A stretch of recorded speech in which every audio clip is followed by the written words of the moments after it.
systems go. Clear for liftoff.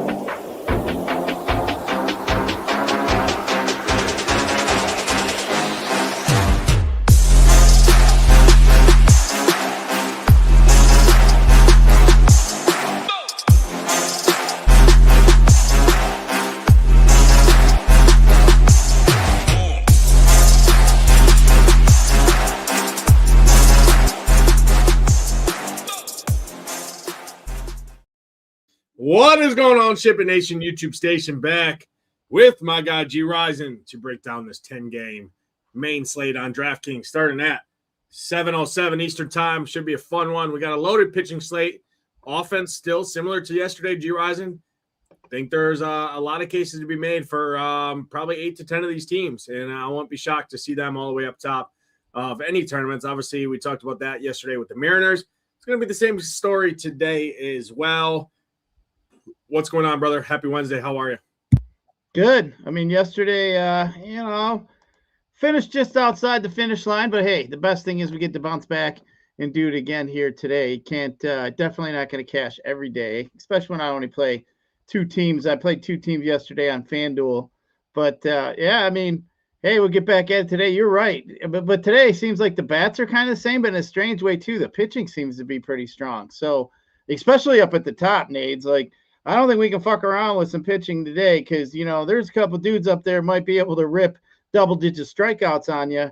And we know Miz and Ohtani and Cease and even Imamaga. I mean, they've been racking up Ks left and right. So, yeah, we'll definitely break it down and see who we like there. But, man, I don't know about you, Nades, but is it cold as shit where you're at? Like, I mean, it's like freaking 50 degrees. It went from like 70 something to 50. It's like, what the fuck, man? Can we like have summer, please? Like, you know, I'm sick of this shit, Nades. It's just bull crap. Yeah, I teed off this morning at 6 a.m. and it was, I could see my breath. It was like 30 some degrees, super windy. It was not a great weather this morning. Did play good, so maybe that's the case. Probably because I just barely swung and just kind of just stayed true. Overall, it did shoot a 74 this morning, so that was pretty good. But it was freezing fucking cold out there. I'll tell you that. And yeah, this weather. It's open that early by you? Yeah. My the course I'm a member at does allow us to tee off at 6 a.m. all summer. Nice. Unless there's frost or something like that, right? Then we have a frost delay. But yeah, I did get out there at 6 a.m. Got home by 9. Had 18 in. Walked about 5 miles. And here we are. So yeah, it was a good way to start the day, and hopefully we have a good main slate here. I had a pretty decent early slate. I only played 2 teams there, broke even, which hey, that's a win. Played contrarian, faded those damn Yankees, and they got their asses shut out by the Orioles there. So that was fun to see. But we got our guy Sean Sully in here, Post Owner, Chris Juice, Warren Tyler, Nick Redfish says. Gone fishing today, right? We'll definitely talk about those Marlins getting their ass shut out yesterday by Bailey Ober. And Gyiraszin, if I do recall, I did mention Bailey Ober pretty in depth when we broke down pitching there. As hey, guess what? A direct pivot off of Jack Flaherty and his 0 DraftKings points. So hey, that was a good 40-point swing there at the same price basically. So that was pretty fun. I had myself a really good day yesterday in general. Had some bad luck, bad runouts again to keep it running, but hey, everybody has those, and nobody cares to hear that. We move on to this slate, so looking forward to breaking this down here. I'm going to go ahead and pull our partner SaberSim up on the screen. Do the dry run here. Let me go ahead and filter by projected score here. Pitching is pretty damn good on the slate. Obviously, we got a 3-headed race up at the top in Ohtani, Mizorowski, Dylan Cease. It's going to be, in terms of ownership, it's going to be Mizorowski, then Cease, then Ohtani, and then really nobody else that really matters. I mean, if you wanted to, I think you could just play those 3 starting pitchers, rotate them, and just kind of spread out in terms of offense. There is some other guys that can trickle in there. Imanaga, I think is decent. I have a little interest in Max Meyer down there at 8K flats, and then we do have some cheaper guys there for that you can play here, but it's definitely really Ohtani, Mizorowski, Cease is kind of headlighting the slate on today's 10 gamer. Imanaga has been really good, 9K, $4,000 cheaper than those guys. I think he's an interesting play as well. But 8K and above, let's break it down. Max Meyer all the way up to Shohei Ohtani. Where are you going in this top tier?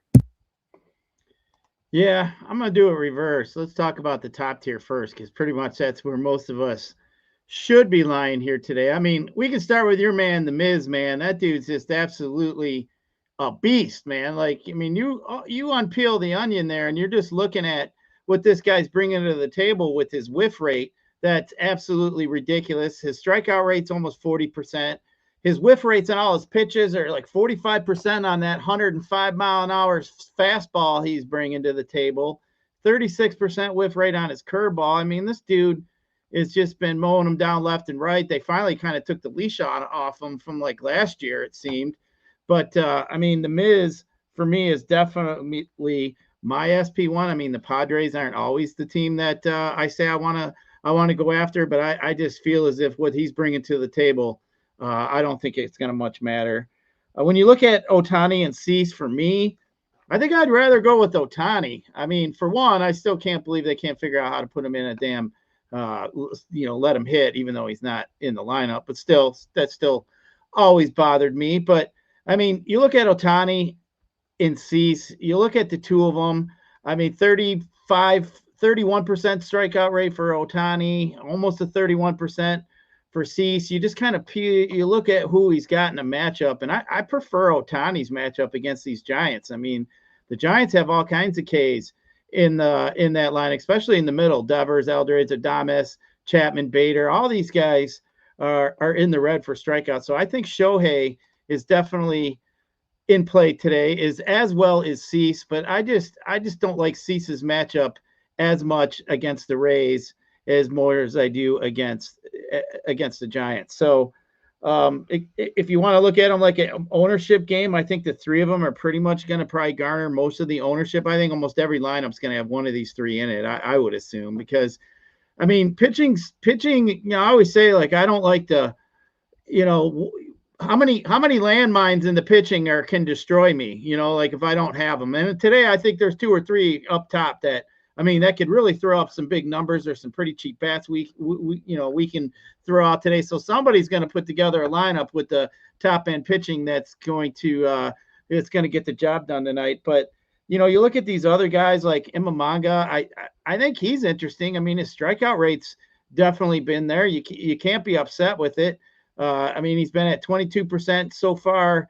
And the K rate is what? He's 15% swing and strike rate, which is pretty good. And, for being a lefty, I don't fear any really of these righties on the right side right now for the Braves. Riley just doesn't seem to have it going at this point in time. Albies, you switch him around. I'm okay with that. So, I mean, the Braves against the lefty isn't something all that good. So I think Amanga's up there. I'd have him in my second tier. And then the other guys here with King, Ray, Lugo, and Meyer, I think, are all basically right there. I can't play Robbie Ray against the Dodgers. There's too much good pitching on the slate. Michael King, man, I don't know. I just don't like Michael King against your Brewers. I just don't think I could do it. I mean, I don't know. He's just kind of way below everybody else. I just feel like maybe he's just a pivot off, some of these other guys. If you want to go there, I don't think he's really going to garner the ownership. Max Meyer, I think, is interesting. He's cheaper. He's what was he 8,000 on DK. So I think that's something you could look at. I like the price there. I don't mind Meyer at all. 24% K rates. Not really been walking anybody. He does get the Twins. Looking at their lineup, they do have Buxton, who strikes out quite a bit. Wallner strikes out quite a bit. They got a couple other guys that are in the low 20%. Royce Lewis at the bottom there, 23%. So Meyer, I think, could get the job done sitting at a 25% K rate. I mean, Nade's usually like a 25% K rate on some of these slates. I mean, we'd be drooling. I mean, like, oh, these guys are great. I mean, we got a handful of these guys here in this slate here that are up there with their K percentages. So I feel as if you got to go strong today in pitching. I mean, for me, Miz, Cease, Ohtani, I think are, definitely the three. I'd try to jam in Miz best I can, just because that guy's just been an absolute beast. I didn't mention Lugo. I'm not really a fan with Lugo against the White Sox, but Nades, I mean, pitching is tough up here. I think the three are definitely in a gap by themselves, and then I think you could lower down. I think Mamago would be at the top of my second bucket, but I think the top three are definitely separated from the rest of the pack. Yeah, I like a lot of what you said. Miz is my SP1 on the slate. Then I'm going to go Cease and then Ohtani. So kind of how ownership shakes out there. I'm going to be over the field on all three of those. In my 20 max stuff, I'm probably going to have 70 to 80% Mizorowski and probably 40 to 50% the other two. Just kind of the stand I'm taking. I'm playing those three. I like all three of them a ton. Mizorowski far and away my favorite. Not a contrarian take by any means, but hey, there's probably 10 to 12 offenses you can definitely play on the slate. And outside of the Marlins and the Mariners, right, kind of rinse and repeat from yesterday, every other offense is really going to be unowned compared to those. I mean, yeah, that Sacramento game is going to get some as well, but in terms of projections, in terms of the dry run, in terms of everything, I'm seeing obviously Seattle, Miami, the A's, and St. Louis, right? So outside of those four squads, you play anyone else, right? It doesn't matter what your ownership is at pitcher. So I'm playing those three. If Miz beats me, he beats me. If he fails, I mean, I've been streamlining pitchers against San Diego. Saw it yesterday. I played Brandon Sproat a decent amount. He was rolling until he does what he normally does and has one meltdown inning where, which is pretty common, right? For young pitchers, pitching at this level, right? They can just, nerves can get to them, right? They can just, these guys are all incredible, right? So one little mishap, you can definitely get scuffled a little bit.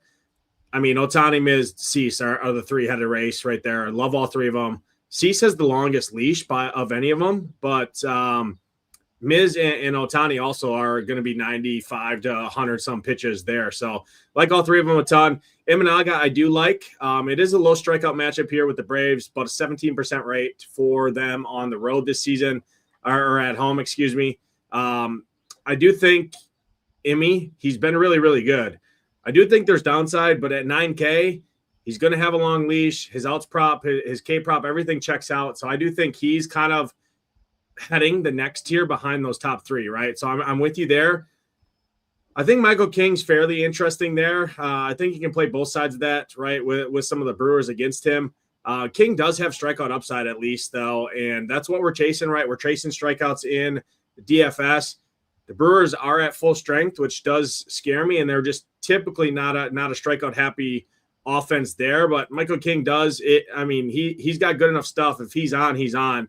His K prop sitting at 5.5. It is juiced to the under at a pretty wide margin there. So don't love that. And I probably put Max Meyer ahead of King. So for me up top, it goes Miz, Cease, Ohtani, Max Meyer, Imanaga, King are kind of the six I'm interested in. Not playing Lugo, not messing with Robbie Ray. I think if people wanted to mess with those two, they could. I'm not doing it on this slate just because I like the other three so much. Down below 8K, Framber Valdez stands out as a decent play here. I mean, not a great – I mean, the current form of Framber, right, we'll leave the contract talks aside and what the hell Detroit is paying this dude there. But 7,200 is still too cheap for Framber with the potential upside there. He is going to get played as kind of if people are spending down at pitching, this is the guy that everyone's going to first. Ownership's really not going to matter too much there to worry about it or to make it kind of as a sole decision factor there. I think he's interesting. I do have a sneaky guy down here. Well, between him and Christian Scott, I like both of those. I'm not messing with Nelson. I'm not messing with Bryce Miller. I think if people wanted to play them, they could. Not messing with Schultz or J.R. Ritchie. The guy I'm interested in is JT Ginn. I'm a believer in his talent. I think he's interesting. I know the park is good. However, the wind is not blowing out like it was yesterday. It's still a bad place to pitch. It's a hitter's friendly park. The wind is really kind of non-existent, so it's not going to play as hitter-friendly today as it did yesterday. I'm just a believer in JT Ginn. I think he's a solid arm, 7,300. It's the same kind of reason that I had interest in Bailey Ober yesterday. people, if they're spending down, are going to go to Framber and Christian Scott. JT Ginn's within $100 and $300 of those guys. I think he's a good enough arm. And outside of the Cardinals' top 4 or top 5 guys, I mean, this 50% of that roster or that starting lineup, I'm not too afraid of, right? So I do think JT Ginn's very interesting on the slate. 4.5K prop, juice to the over, which is right there in line with guys like Michael King and Max Meyer and nobody's going to play him. So I do think in tournaments, JT Ginn's really interesting here. So my pitcher pool would kind of look like these 8 guys: Ohtani, Miz, Cease, Emmy, King, Meyer, Ginn, Valdez, Scott. But what do you see down below 8K? Any rebuttals in terms of Ginn, Valdez, and Scott, or any other guys that I unchecked that you have interest in? Yeah, I mean, down below with Framber, Framber's just too cheap. I mean, he's just not a guy that we're, obviously going to get a lot of strikeouts out of at this time. I mean, he's such a heavy ground ball lean type pitcher. But I mean, at 7,200 against a Mets team that hasn't been overwhelming, just hasn't been very good. I like it. I'm just asking myself as a Tiger fan, where's this dude's, what's he thinking in between his ears, man? Like he's already kind of like been like a disaster. Like, just seems like his teammates didn't even come out to like help him or rescue him. Like there was no, just seemed odd. The whole thing seemed odd to me, to be honest with you. I just think he's just one of them guys that just, I don't know. He's just an asshole, it seems like. So I don't know, man. We'll see what happens. But I mean, at his price, if he's right, I think that is definitely somewhere I want to go. I see everybody talking about some Christian Scott. I mean, I see it with, against the Tigers. But man, this dude's walk rate's been pretty high here so far against lefties. So far, he saw more lefties than he has righties so far. I mean, he does have the K rate. The K rate's definitely there. He does look like he has control issues against the left side. He's been getting hit pretty hard against the righties. I don't really particularly care for too many of the righties here on the Tigers. Verling, he'll probably be up high in the lineup. Definitely could be a pinch hit risk. Dingler, I mean, I do like Dingler on the other side. Torkelson all the way down in the 8th spot. I'm not interested in. But, I mean, some of the lefties for the Tigers, McGonigal's really patient, has a pretty high walk percentage. So does Colt Keith, Wenzel Perez, McKinstry. They all have pretty high walk percentage. So if Scott, they're going to make him work. So I do worry a little bit about Scott. He is what he is so far, and what we've seen in his handful of starts that he's had. But I just worry about him. I mean, his first start was bad. Then he had a couple decent ones. Against Angels and Rockies. So he was good in the minors. I am a little concerned about him. I think I'd just rather play Valdez, to be truthful with you, Nades. So definitely there. Nelson, I can't do it. He's not been looking the same as he has in the past. Just looks like his fly ball rate's up a little bit higher. I don't know. I just don't think I can go there. As far as JT Ginn against the Cardinals, I don't know. I mean, he seems to be hittable against lefties. His K rate's down against lefties. I'm just really afraid of the park. We're sitting there at a 10 game, a game that's sitting at 10. And what we got up at the top end of pitching? I'm not really interested in playing any kind of pitcher with an over under and a 10 when I got some of the strikeout arms that I have. I mean, I just feel as if you can use like a Valdez or somebody like that I'd feel a little bit better about than going down to Ginn. Ginn does walk a lot of lefties. He's going to see, every other one looks like their projected lineup. I haven't seen if it was confirmed yet, but I mean, it looks like he's going to end up seeing 5 lefties. I think that worries me a little bit. Burleson, he can hit. Gorman, Weatherhold up at the tops, are all decent against lefties. A couple of bats do have some high K rates. Jordan Walker, I mean, he's at 31%. Gorman's at 34%. And then the bottom half of that lineup's all around 24 and a low 25%. So there are 5 bats there that I do feel you could get some Ks from. I guess I'd be just a little bit concerned, what kind of pitch count we're going to get. Nades, I just am afraid the high-end pitching's so good today. Like, dude, Miz could go out there and strike out like freaking dozen dudes tonight. Like, I mean, that's just the kind of pitcher he has. All three of them could throw up, 10 type strikeouts tonight. I think it's really risky to play a pitcher that doesn't really have any upside tonight, high-end upside. I mean, I see it. I think that on most slates, I think JT Ginn would be decent, but I'm just really concerned about the, high end and what we'd be looking at. I think on, most slates, I think Ginn would be in a decent spot. If they were in St. Louis now, Nades, I think I would feel much different.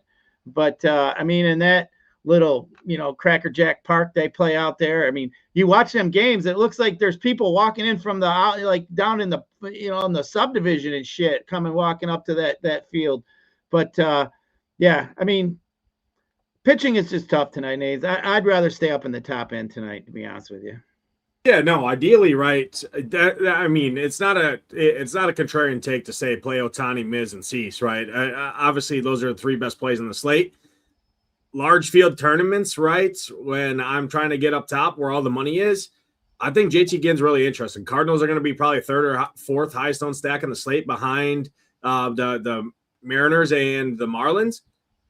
And I mean, this dude does have a 30% K rate to the right side. He's going to see four righties and then a couple questionable lefties, right? Obviously, Weatherholt's a stud. Gorman's decent, but he still strikes out. Burleson's really good. I think JT Ginn's just an interesting play on the slate. I mean, I know the weather, or I know the park is good, but in terms of the hitting weather, I mean, it's not like it's crazy here. So I'm gonna take a shot on JT Ginn. I'm probably talking way too much about him. It feels gross, but I mean, at 5% owned on this slate, when people want to play Valdez and Scott in his same range, I mean, those guys are not bulletproof by any means, right? Definitely Valdez and Scott. I mean, that's the best. I mean, there's 20-mile-an-hour winds blowing straight up to center field in that game. I get it, Citi Field, and I get the temperatures aren't going to be great, but it's still in the 60s and 20-mile-an-hour winds blowing out. I know Valdez keeps the ball on the ground. I know Scott's been really good, but they want to play that. I mean, that's much better hitting environment than in terms of the weather than what, I mean, Sacramento is. Yeah, the park sucks, or the park's great out there, but again, the weather's not great in Sacramento. So I'm going to take a shot on JT Ginn. I get the reasons. Probably not a main team, but again, I play a lot of tournaments, top-heavy tournaments, single entry, 3-max stuff. You're probably living with Ohtani, Mizorowski, Cease. Those three, rotate those three. If I'm playing 3-max, I'm probably playing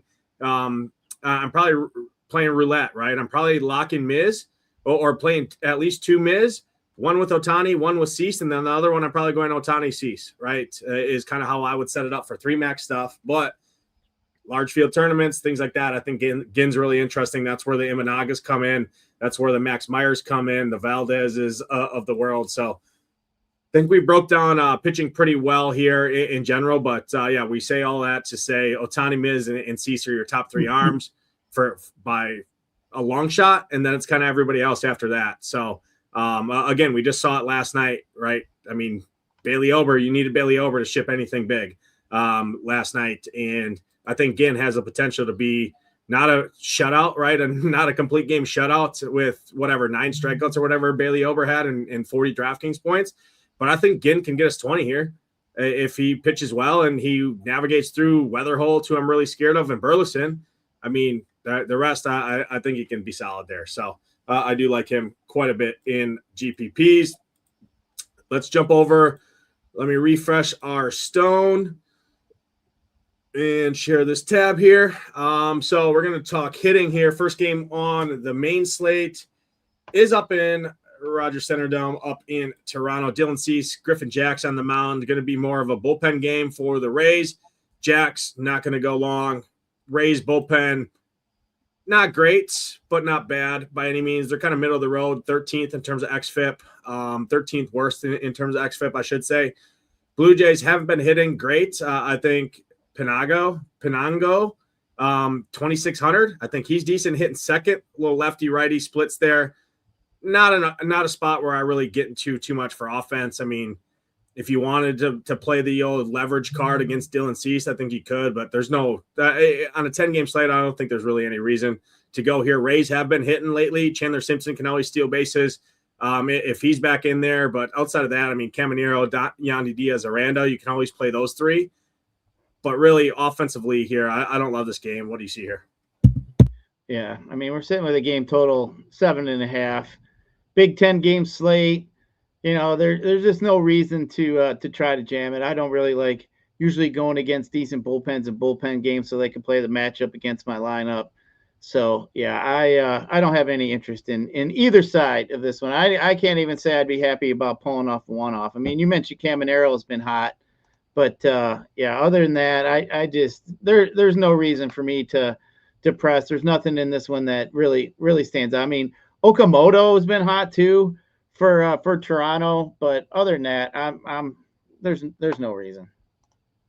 Yeah, I agree. I don't think there's. I mean, Varsho at 3,300. I think he's fine. Sanchez at 3K. Those guys both have power. You can play those. I'd lean the lefties there, but again, not stacking either side there. They're fine to leave for one-offs or mini stacks because it's baseball at the end of the day, but really not a spot where I'm focused on offense too much.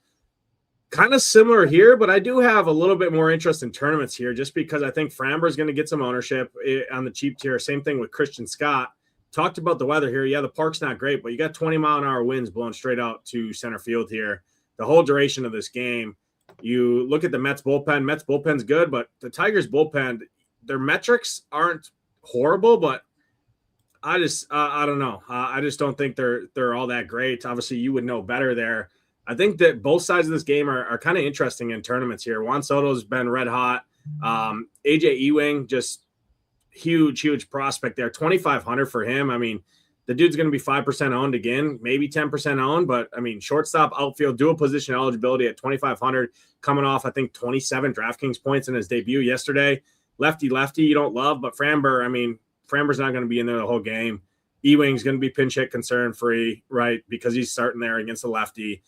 I think the Mets and the Tigers are interesting. I lean the Tiger side for offense more, but Framber, we've seen multiple times where Framber just goes out there and just absolutely gets shellacked, right? So in tournaments, I think these are two teams that are going to fly way under the radar. Nobody's going to play these guys at all, and I won't be shocked to see some runs come from these two. Is it likely that they're the highest scoring teams at the end of the night? Probably not, but again, these two kind of fall into my large field tournament interest as for sure mini stacks, but I think they're stack viable for sure on both sides here. Just with the weather there, with the wind howling out. I know the park is big and it's not a great hitter's park by any means, but that 20-mile-an-hour winds, I don't care who you are, you hit the ball in the air, you have a shot to leave the yard. What do you see here?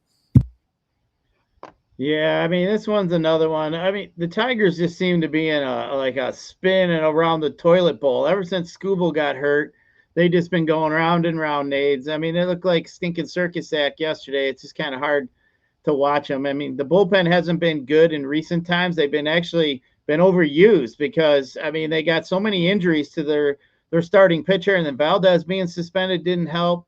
So yeah, they've been beat up. They need some innings out of Valdez today. That's for sure. Last time they needed innings on him, he decided to bean somebody and wanted to walk, 5 feet like, what's up, man? What's up? And, nothing ended up coming of it. But, I just, either one of these two teams, both of them, are in the bottom 6 of OPS and all of baseball in the last couple of weeks. Neither of them can hit their way out of a paper bag. I don't really like the park.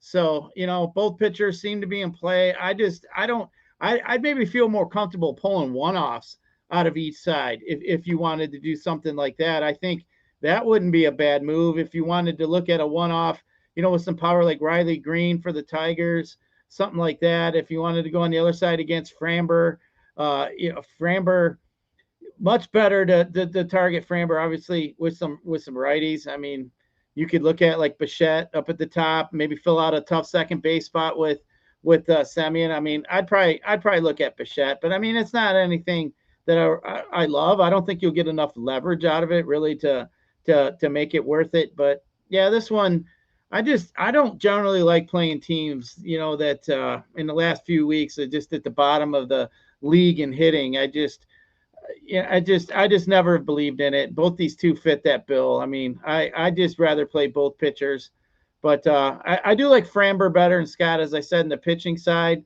So, I guess that would mean, the Tigers, but maybe some of the Tigers lefties for one-offs I would consider and they're really cheap, Nades. Like you said on top before we came on, like they're begging you to take these Tigers. I mean, they're cheap as shit.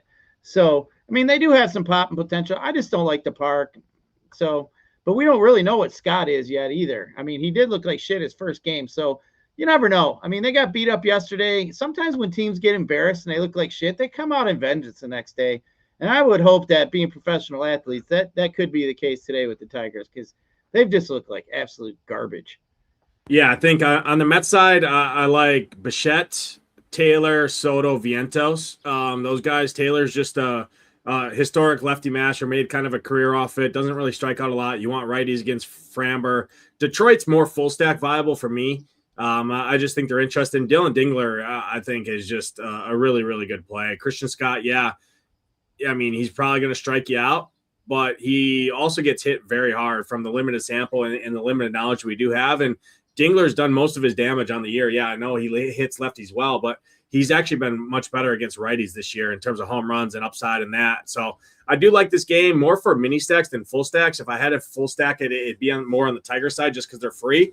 And we want to spend up at pitching today, especially with the expensive Dodgers bats and stuff like that I do have interest in.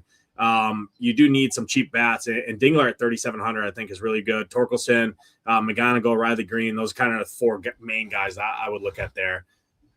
Next spot on the slate, Braves, Cubs. This is going to play above average as well in terms of hitting here in Truist Park. We got temperatures kind of in the 70s here with some wind blowing out right around 10 miles an hour in this one. And I love me some lefties against J.R. Ritchie. This dude just cannot get any lefties out. I think Ballesteros, Happ, Michael Busch, PCA are interesting. I know PCA has not been great, but he still has power, still has speed and stolen base upside. 4,500 hitting down in the back half of that lineup. Nobody's going to click that name. I think he's really interesting in tournaments. And then Sia Suzuki's been really, really good. Bregman's been okay. Don't love him. But really, Ballesteros, Happ, Suzuki, Busch, PCA, I think are all interesting here for sure. Braves bullpen's really good. Cubs bullpen's decent. So bullpens wise, not great. Don't really have much interest in the Braves side of it against Imanaga. You could pull. I mean, if I had to pick guy, Ozzie Albies, Austin Riley would be two that come to mind. Harris, Baldwin, and Matt Olson been really good, but lefty, don't love them. I think the Cubs are really, really interesting here in tournaments. I like them a lot. Full dining at bats here. J.R. Ritchie's just terrible against lefties. So I'll take my shot with some Cubs lefties here at very low ownership. Yeah, Cubs are definitely interesting. You mentioned how bad Ritchie's been. I mean, the dude's been walking guys left and right. I think he's got almost pretty similar walk rate to his strikeout rate. It's like 16% walk rate to the left side, 15% walk rate to the right side. I mean, he's like 1 percentage point higher in the left side for strikeouts than he is walks. He's at 425 WOBA. He's got a high fly ball rate to the left side, getting barreled up. I mean, I don't know. Maybe Ritchie is just a little bit over his head here. I mean, we got the Cubbies. We do like the power of the Cubbies. We've talked about it. Ballesteros, Happ. He's been hitting pretty good recently. Busch. We always like Busch. PCA. I think he's in trouble here today. So, I mean, you look at the Braves bullpen, they are pretty good. So, that's one thing that does come into play here. But I think they could get to Ritchie. So, Cubbies for me, especially maybe like a mini stack. I mean, even to jam in with some of the later games that we're going to end up seeing here today. Again, it's kind of similar to yesterday. Like it seemed like a lot of the offense was going to be geared toward those two late games. But, I like the Cubbies here. I was just thinking if, when we get to later down the road, like, am I going to like the Cubbies as much as maybe, the Cards who will be popular? Am I going to like them as much as Seattle or, the A's or somebody along those lines? But, I mean, so far, I would say the Cubbies would be my favorite up to this point. And I'd say they're probably in my top 5, I would say, Nades, for sure. Yeah, I agree. I'm right there with you. I do like the Cubs quite a bit here. That Braves bullpen is pretty scary. Hopefully Suarez doesn't pitch here. Robert Suarez, he did throw 30 pitches on Sunday, so he's on 2 days rest. He's probably available.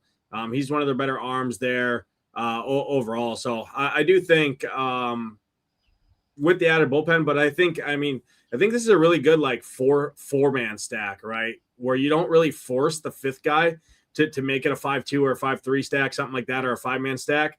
I think just going four guys here and going with the lefties, I think is interesting there overall. But yeah, I'm definitely in on that. And I wouldn't exclude Baldwin, Albies, Olsen, Riley, or Harris from your player pool, even against Imanaga. We know Emmy's a fly ball guy there. We know the Braves have been one of the best offenses in baseball. They got the same hitting environment, and that Cubs bullpen's not as great. But yeah, you definitely would rather pick on J.R. Ritchie than Shota Imanaga on this slate. Takes us to the next game here. We're going to Chicago, 50 degrees here. Not great. There is some wind blowing out, but again, it's 50 degrees. Noah Schultz, I just can't trust it with his command and control right now. Won't be shocked if you see a ceiling performance out of him at 7,700, but I just don't love chasing it on a slate where the pitching is as good as it is with his control. And you got a patient lineup in the Royals on the other side and some guys in there that can mash left-handed pitching. Sal Perez finally figured out how to barrel up a baseball and find himself a home run at the current state of his career.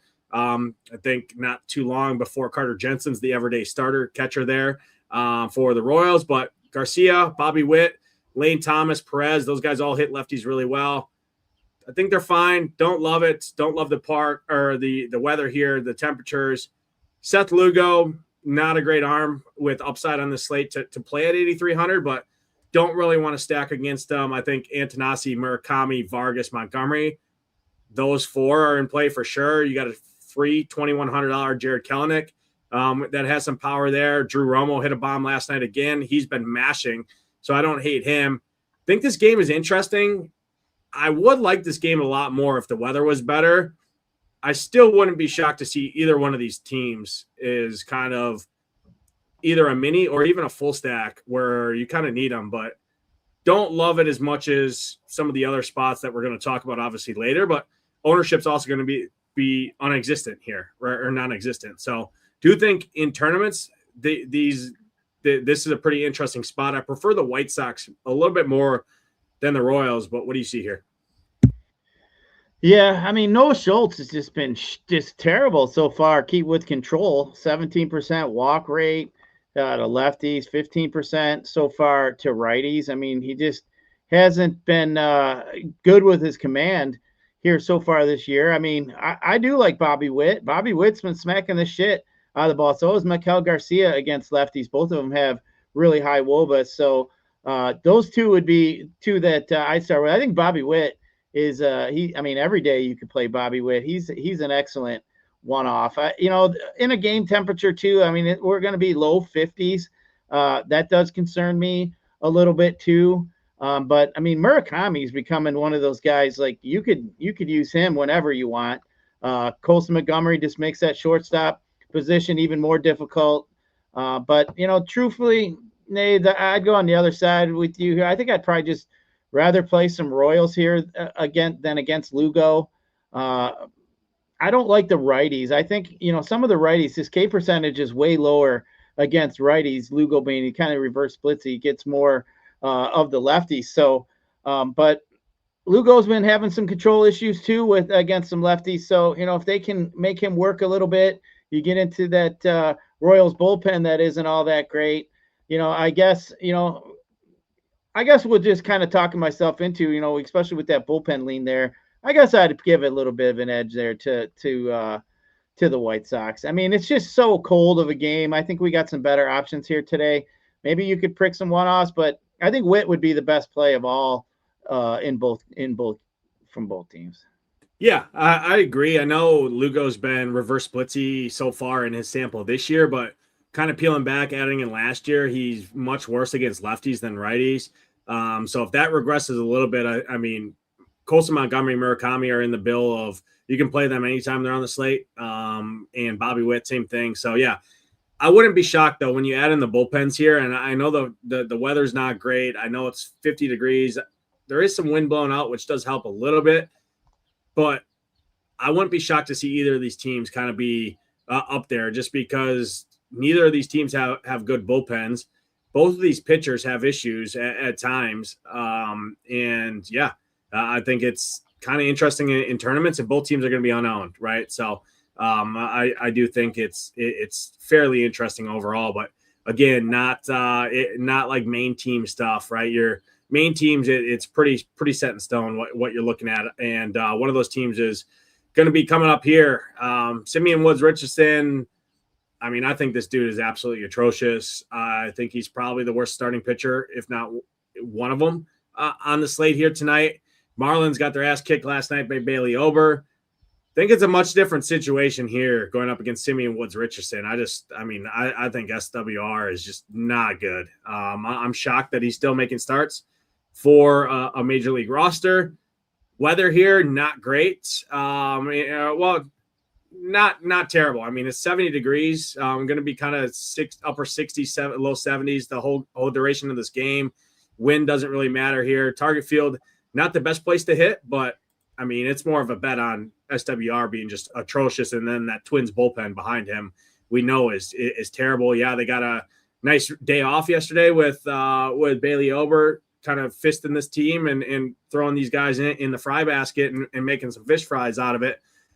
Only argument against the Marlins tonight is their ownership. But again, I mean, their ownership probably takes a hit after everybody slamming them yesterday and them getting shut out. I do still think it's a really good spot on paper for the Marlins here. Twins, not as much interest, but I think Buxton is really good play. Jeffers, Josh Bell, Larnach, those kind of four at the top I do think are interesting here. But definitely for sure the Marlins interest from me in terms of stacking. What do you see here? Yeah, Marlins are definitely interesting. I mean, you look at just overall team totals, Marlins are up at the top of all the teams here today. I mean, Woods Richardson has just been absolutely horrible. Dude, he's got a 5.7% K rate to righties and 87 at-bats. He's seen 180 hitters so far, 93 to the left side, 87. I mean, he's at 5.7% Nades. I think I could strike you out more in like maybe some kickball or something, I mean, this is just terrible. Terrible. How can you do that? But that dude's just been absolutely gas can. So, I mean, 425 WOBA. He's getting higher fly ball rate. ISO's high. He's getting barreled up at 12% by righties. So, Connor Norby, Edwards, Lopez, Liam Hicks they're all in play here today. They got bombed yesterday, shit the bed, stumbled out the gate, whatever you want to say there. So they definitely were not good. So I don't I do like the Marlins. I think where some of them are ranked, it just seems like the Optos love them because a lot of them are so cheap, it seems. You're able to jam them in with some of the high-end pitching. So, I don't know. I think I'm not a big of a fan of playing some Marlins. I think I would just rather go elsewhere. I haven't really built any teams on DraftKings to, play with it as much as I've been fooling around on FanDuel. But, I'm out on the Marlins. They do grade well. I think I'd just rather attack other spots, and I'm going to let some other people play them. But I can't do it, Nades. I'm going to be out on that one. I'll let everybody else play the Marlins. Yeah, I do have a lot more interest in the Marlins tonight than I did last night. I had like 30-some% Bailey Ober last night, just as a stand that I was taking. But Simeon Woods Richardson, I mean, I would stack Hoops Suns baseball team against Simeon Woods Richardson at this point. So, I mean, yeah, I'm in on the fish ownership. I mean, if you just don't play the fish with the Mariners, that's instantly different there, right there. I mean, boom, natural one shift. And if you just use one of the top guys and kind of one of those lower guys, maybe even pair up Max Meyer with the Marlins bats, right? There's another instant differentiator in terms of a roster construction standpoint. Twin side, like I said, those top four are interesting. Outside of that, don't really love them. Cody Cummins can always hit a home run. Brooks Lee's cheap, but Mariners or Marlins or bust for me in that game overall. I do think Buxton's pretty interesting at $6K. Nobody's going to pay that in this matchup. And that dude, I mean, he's a stud when he's healthy. So play him before he gets hurt because I'm sure an injury's coming. sooner than later. That's just how his career has gone.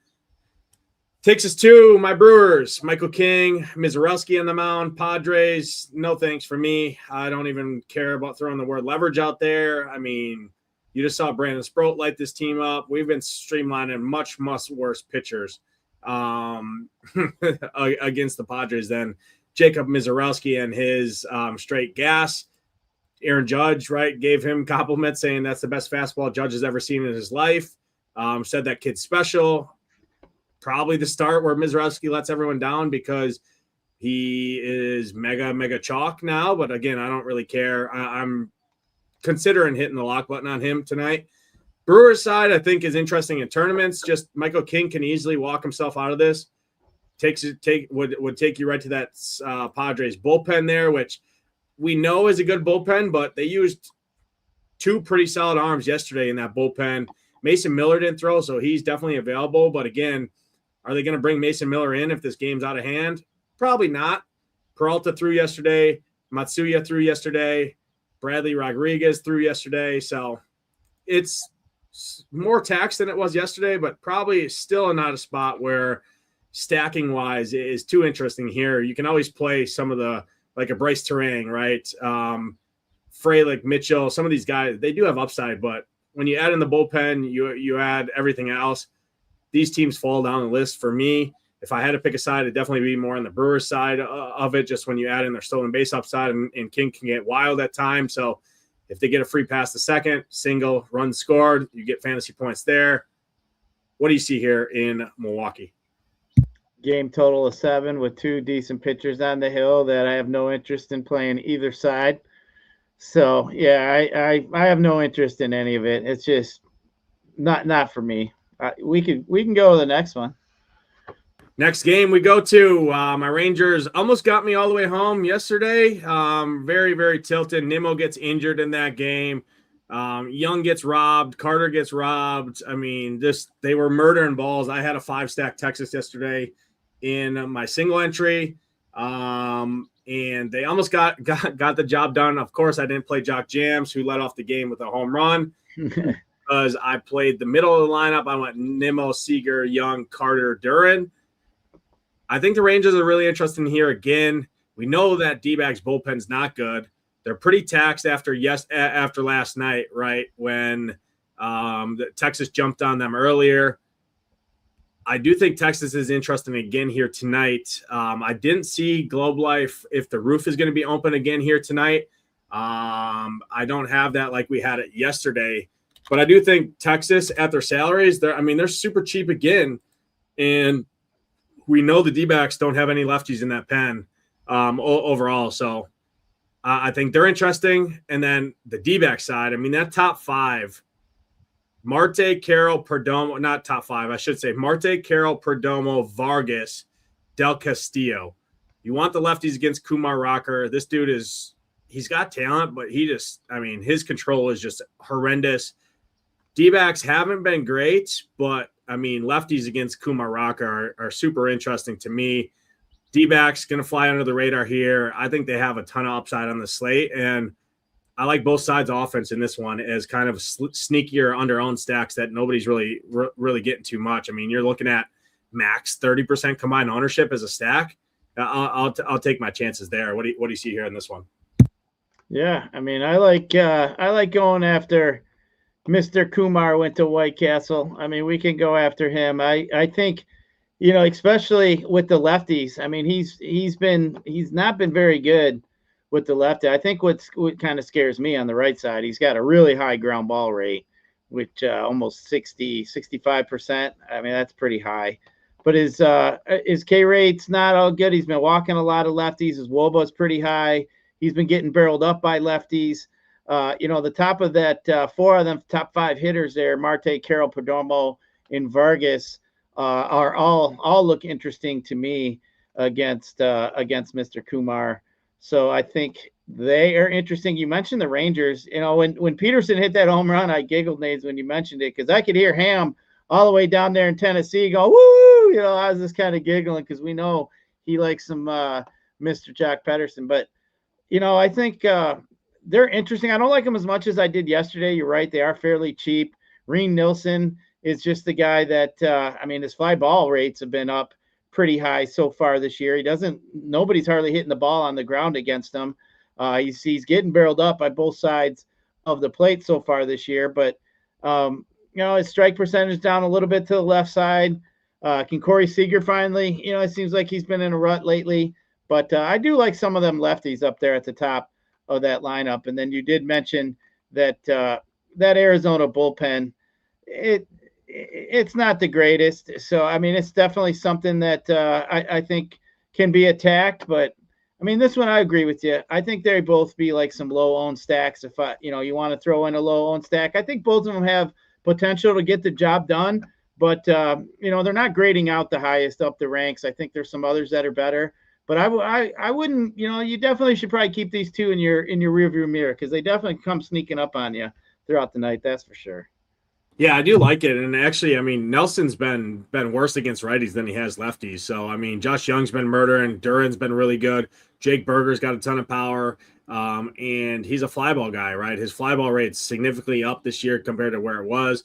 Even against lefties, he's league average in terms of strikeouts. So, yeah, I do think this is a really interesting spot. And, again, D-backs bullpen got a little tax last night. Brandon Pfaadt obviously went kind of the bulk relief there and did well, navigated this lineup pretty well. So he's going to be unavailable, obviously, tonight, which does help overall. So, yeah, I like offense in this one on both sides for sure. You talk about Texas bullpen. Texas bullpen, 7th worst in baseball in terms of xFIP. So adds to my liking even more on the D-back side. Let's talk about it. Let's talk about the Mariners. Going to be the highest on stack on the slate. Hard to argue. Lance McCullers, he has occasional strikeout upside. So for me, it's probably a full stack or bust for Seattle for me. You add in how bad the Houston Astros bullpen. This is just the laughing stock of the MLB. They have a legitimate shot to be the worst record in baseball this season, which is absolutely hilarious. That happens a lot when you have one quality left-handed bat in the major leagues going up against these kind of starting pitchers that you're facing. Bryce Miller, nothing special by any means. Jordan, I think, is an interesting play. Screw him yesterday for getting me 2 points. That was very annoying. Zach Cole, I think, is interesting if he's in there. Shoemake, the lefties more so, but Mariners, it's hard to say anything bad outside of their ownership. Again, rinse and repeat from last night. They scored 10 runs last night. I think it's another good spot here. I know Brendan Donovan's not going to be in the lineup, but that means you got J.P. Crawford leading off at 3,400. He's going to be probably pretty chalky there. Rayleigh, Canzone, Cole Young have been murdering right-handed pitching. I think they're really interesting. You got a super free Leo Rivas at third base there at 2,300. Not much more to say. On paper, Mariners, the top overall stack. On the board at their salaries, we know we like to spend up arms. We know we want to play at least 2 of those, ideally, in most of our teams. How do you do that? Well, you look at the Mariners salaries, and their highest price bat is $4,500 coming off his goose egg yesterday. Cal Raleigh finally figured out how to put a baseball in play, snapped his 0 for 38 streak, so he's hot. You got to play him. What do you see here, Seattle and Houston? Yeah, I kind of laughed if you were watching when Raleigh got his hit. The dugout was like, give us the ball. We want to give him the ball. He's longest damn streak of his career that he didn't have a hit. I kind of thought that was kind of funny, them razzing him, giving him some shit. But the big I wouldn't be shocked if he's injured, Gyiraszin. He just doesn't seem right. I just don't. Dude, imagine being a catcher in MLB. That's got to be one of the most strenuous freaking sports job. Yeah, and he's an everyday NHL goalie. Most of these teams at least swap off, right? Where they'll give guys like William Contreras for the Brewers and stuff like that days off where they just DH instead of catching. But this dude's an everyday fucking player, squatting down for 9 innings a game, right, and then he has to come back and hit and everything. Yeah, it's very strenuous, but I wouldn't be shocked if Cal Raleigh's injured. Just his swing and miss stuff, everything. Yeah, you could say last season for him might be somewhat of an anomaly there, but you don't just go out and hit 50-some home runs and then next year just be horrible, right? So I do think there's something there that we don't know about him, but 4,400. I mean, we were paying 6,500 for this dude last year, and he was hitting a home run every night, it felt like. So yeah, Mariners obviously fantastic stack on the slate, top overall offense of spot when you add in the bullpen. But McCullers does have strikeout ability at times, even in the current form that he's in. But go ahead and break this one down. Yeah, I mean, Mariners do stand out as a better stack, and it's really because Houston sucks balls. I mean, McCullers has just been terrible. His walk rates are really high. His WOBAs are high to both sides. He's been getting barreled up by the lefties. I mean, Luke Raley looks good. Naylor's looking good today. I mean, big dumper.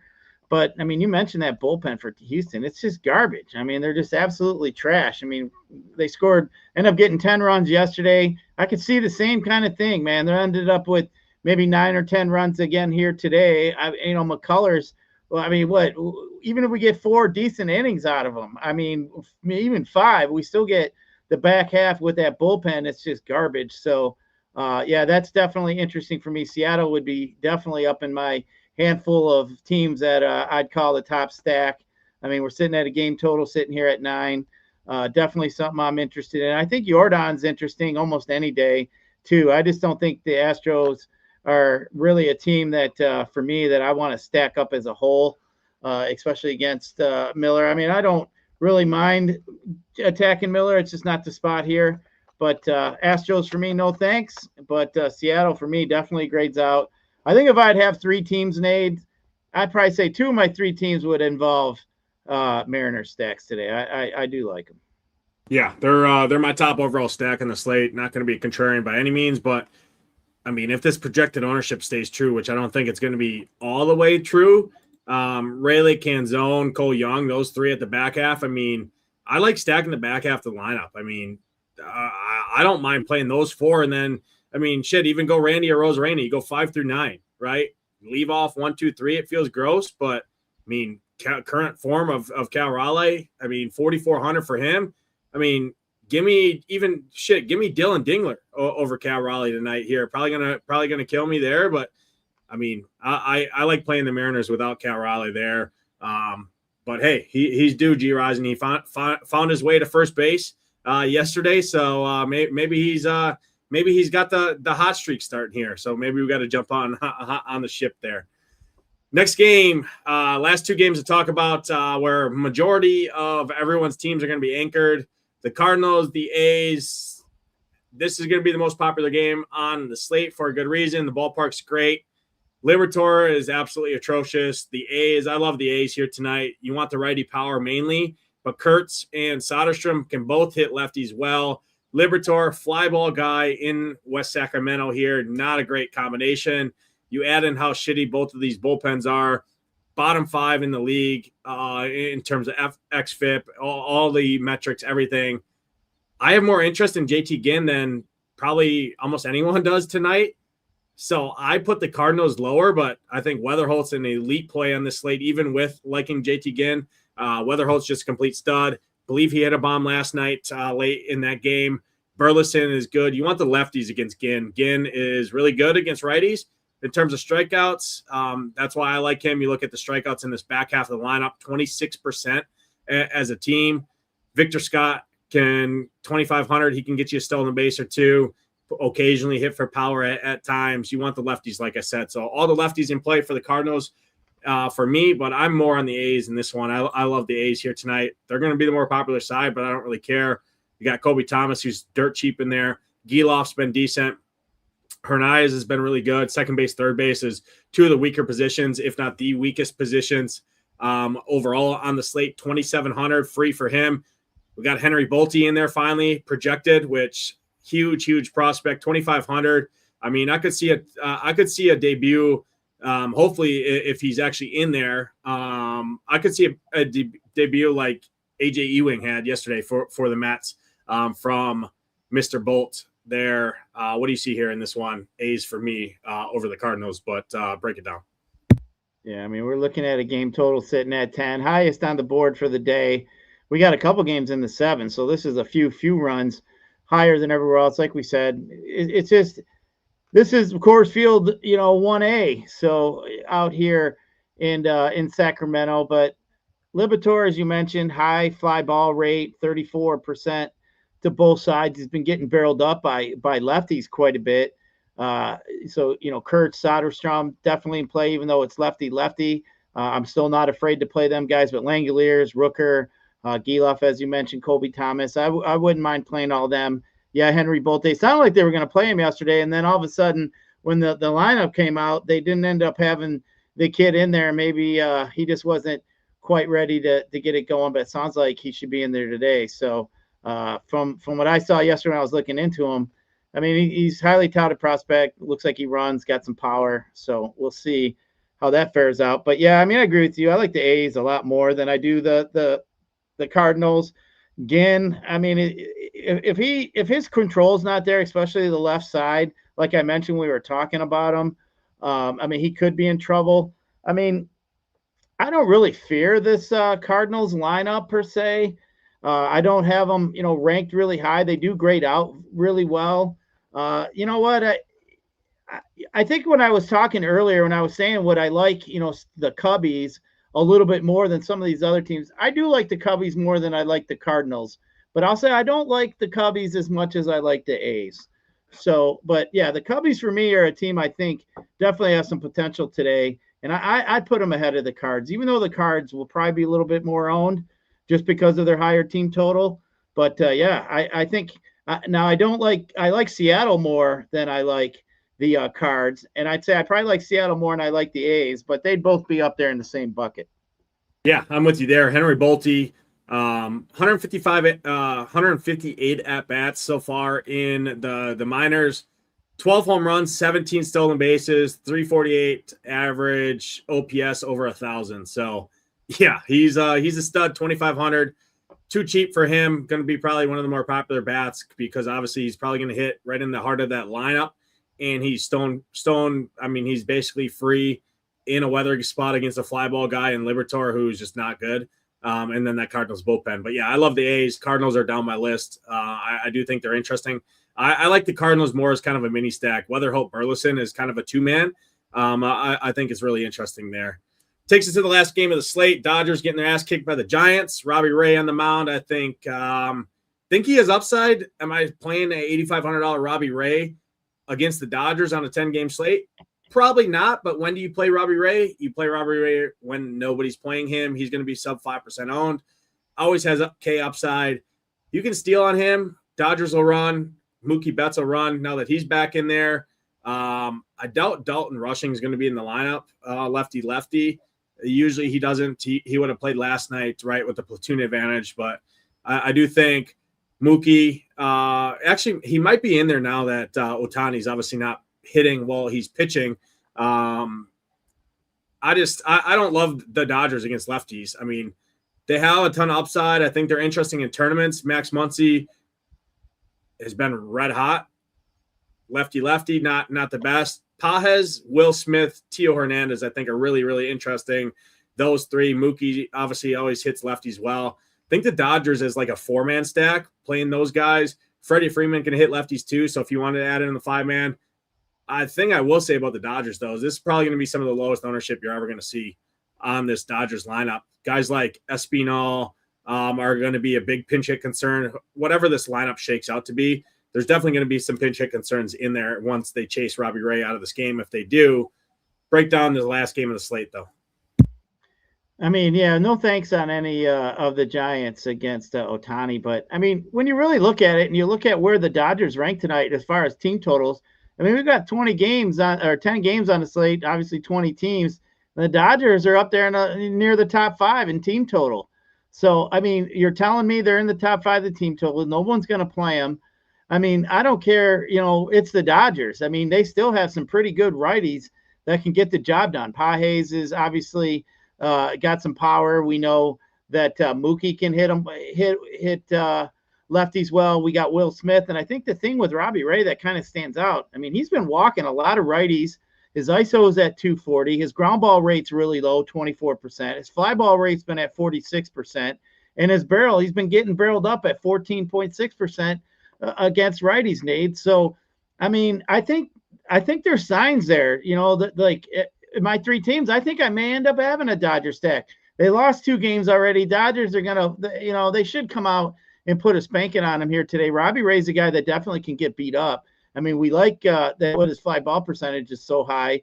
And if you sit here and you look at some of these fly ball percentages by the Dodgers, I mean, they're really good. Mookie's high. Will Smith at 38%, Pahe 30%, Teoscar 35%. I mean, all these guys here can get the ball up in the air and fly ball hitters. So you got a fly ball pitcher. You got one of the best offenses in baseball. I mean, it is minus Shohei, of course. It is not in that lineup. But I still think it's strong enough up and down. Yeah, I'm not really a fan of the Espanyol and Rojas that probably be at the bottom of that lineup. But I still think any of them top 7 guys for me are definitely in play. Mookie coming back, I was just kind of watching him, hoping that he's, gives himself right, because it doesn't seem like he was right even for most of last year, Nades. It just doesn't seem like he's been the Mookie Betts of Mookie. I mean, Mookie steals bags, hits homers, gets on base. He's just always been a really good offensive threat. But, I mean, just looking at the Dodgers, just thinking to myself, like, if I started out, Nades, and was looking at the slate today and just kind of started out by looking at the team totals, I'd have thought the Dodgers be probably getting a little bit more love, thinking they're in the top 5 of team totals here today out of 20 teams. So I think that case, Nades, I think if they're really low ownership, I think I'd bump them up into my top favorite stacks here today. I mean, anytime I think you can get the Dodgers, as you mentioned, as low as owned as they are going to be tonight, I think you definitely got to consider that. Definitely is something. And I mean, that bullpen too for San Francisco hasn't been as good as it's been in the past. They've always been like one of the best bullpens. It hasn't been as good. I mean, they're still decent, but they just haven't been as great as they've been in years past. But I think for me, man, the Dodgers are in a really good spot here. And they're one of my favorites. Yeah, I do like the Dodgers. And actually, in terms of XFIP, the Giants bullpen's second worst in the league behind Minnesota. Right. So in terms of that, XFIP is kind of the main metric I look at in terms of ranking bullpens. And then you look at their usage. I mean, 41, 38, 36, 27, 24, 21, 12. Every arm in the bullpen there has thrown at least 12 pitchers. Most of them have thrown 20 plus in the last 3 days, including they used 4 bullpen arms yesterday. One of those being a back-to-back, right, where Matt Gage threw 4 of the last 5 days, right? So, I mean, if they chase Robbie Ray, which Robbie Ray can chase himself out of this game, right? He can get wonky with control. Dodgers are a patient offense. They're going to be unowned. I think in tournaments, they're an elite stack on this slate.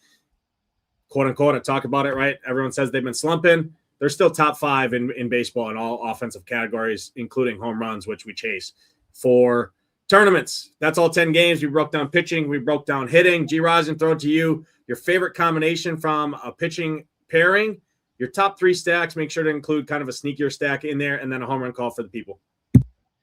I mean, my favorite pairings in pitching would be the Miz and Ohtani is probably where I'd go. If I needed to go down a little bit, I think I guess I could stomach Valdez or Alvarez. I mean, I don't know, man. It's just hard to do. But I think I would just stay up at the top here with pitching. As far as stacks go today, I think for me, A's, Mariners, Dodgers, Cubs, those are all up there for me. Marlins would be somewhere. I think I would just kind of I would just kind of leave B, as I mentioned. I just kind of leave them out of my pool. And far like a low owned stack, I think I'd put the Cubs in that scenario, because I don't think they're really going to get too much love here tonight. Home run call, I'll go Bobby Witt to hit a home run today. Bobby Witt's been pretty good. I think he's got a really good matchup here today against Mr. Noah Schultz, who's been getting the ball up in the air. Witt's been smacking it. So I'll take Bobby Witt to hit a homer tonight. Yeah, I like that. I'm going to go Dylan Cease and Jacob Mizorowski is my favorite in terms of offense on this slate. Mariners, number 1 for me. The A's, number 2. Dodgers, 3. My sneakier stack, I'm going to go with the Texas Rangers. I'm going to double down on them. I like them here. I also like the Cubbies, like you mentioned. So those are kind of the main couple squads I'm looking at. Obviously, offense is pretty spread out on this slate, and I do think 10 of these teams or so, right? Wouldn't be shocked if they're on the winner. My home run call, I'm going to the Tigers. I'm going to the 2-hole. I'm going Dylan Dingler. Talked about this guy a lot. Get some leverage off of Christian Scott, who's going to get played on the cheap end. Dingler's been murdering right-handed pitching. You got the wind blowing out. I know the stadium's not great, but 3,700 at catcher for a 2% owned guy who's been raking against right-handed pitching all year, raking in general. I mean, I think he's a great play on this slate. So give me Dylan Dingler to hit one deep off of the Mets here. That's going to do it. Appreciate everyone tuning in. Like I said, hit that like button, hit that subscribe button. Helps us out a ton. And if you have been living under a rock and haven't realized or looked on social media, we are turning 3 on Friday, 3-year anniversary for Shipping Nation. So what does that mean? You get free membership to our site, not including an optimizer, but you get everything we have to offer for all of our sports, including PGA content for the PGA Championship major this week, second major of the season, massive, massive contest on DraftKings and FanDuel. You'll get all of the premium content from Hoop, Campbell, our guy Matt Gannon, all the shows, everything you have, projections, all of that. You just won't have an optimizer. But that, if you want an optimizer, for $19, you can get 5 days instead of 7 days. And the optimizer comes with that. So shippingnation.com, click the banner there, or click the free trial for $19. We'd love to have you there. You can upgrade at any time. That's going to do it. Like I said, for Gyiraszin, I'm Nades. Good luck tonight in those contests. Hope to see those Shipping Nation logos at the top. We're out of here. Peace.